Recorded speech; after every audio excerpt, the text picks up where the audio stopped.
I now want to shift to Brian Kelly and the Notre Dame Fighting Irish. Notre Dame is having a very good season in 2020. Right now, they're 10-0. They're heading to the ACC title game to face Clemson once again. Are they going to win that game? Maybe. Maybe not. We shall see. But they're having a great season. Right now, they're one of the top 4 teams in all college football at the moment. They're ranked number 2 at the moment right now. And a couple of weeks ago, they knocked off Clemson without Trevor Lawrence. And listen, DJ Uiagalelei, I got it right. I got it right. DJ Uiagalelei, yes, I like to say that, okay? DJ Uiagalelei, he played pretty good in that game, so I don't want to hear Clemson fans say, oh, we didn't have Trevor Lawrence. If Trevor Lawrence played, we would have won. I'm not so sure because DJ played a very good game, versus Notre Dame. So that's all I want to say about Notre Dame. And I think that they definitely earned that victory versus Clemson. Clemson's biggest issues in that game was their defense, not quarterback play. So sorry, Clemson fan, talk to the hand right there. But I just want to say I have a lot of respect for Brian Kelly, the Notre Dame Fighting Irish's head football coach right now. Brian Kelly has done a great job during his 11 years at the University of Notre Dame. The fact that Brian Kelly has won 73% of his games at Notre Dame is very impressive. He's got a winning record in bowl games, and in the past, he's gotten Notre Dame to a national title. And listen, Notre Dame puts Brian Kelly at a disadvantage every single year. And by the way, it's no one's fault. It's just due to the fact that Notre Dame is such a highly academic school that it's hard to get the 4- and 5-star players to come play for you because not every single student athlete is capable of getting into Notre Dame because it's a very challenging academic school. So, listen, Brian Kelly is not consistently getting the 4- and 5-star players that Nick Saban, Dabo Swinney, Urban Meyer have and were getting, at the respective schools, okay? What Brian Kelly has done is he has established a great culture at the University of Notre Dame, and he's been able to properly develop his players. He deserves a lot of credit for that. And listen, Notre Dame puts players in the NFL. So he's getting players drafted as well to play on Sundays. That's something that should not be overlooked.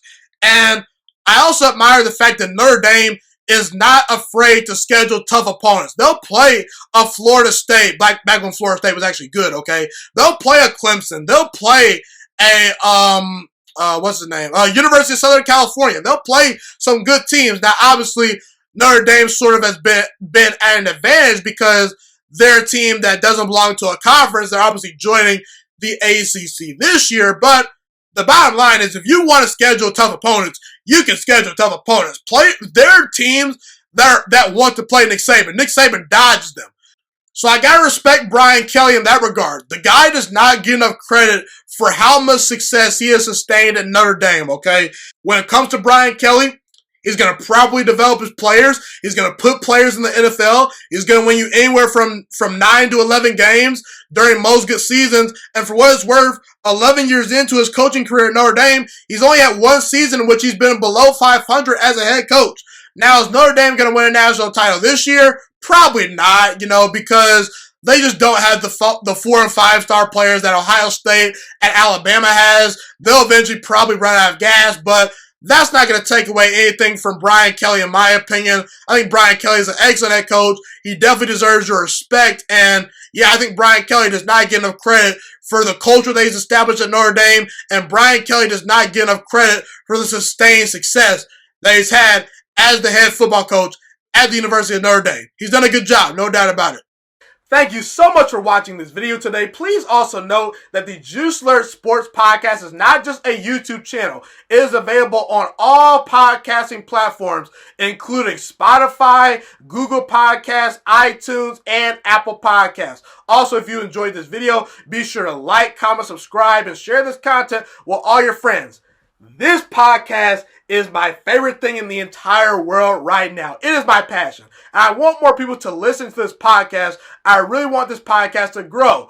Also, a fun fact about me is that I want to go into the sports broadcasting and media world once I graduate from the University of Toledo, a college in Northern Ohio.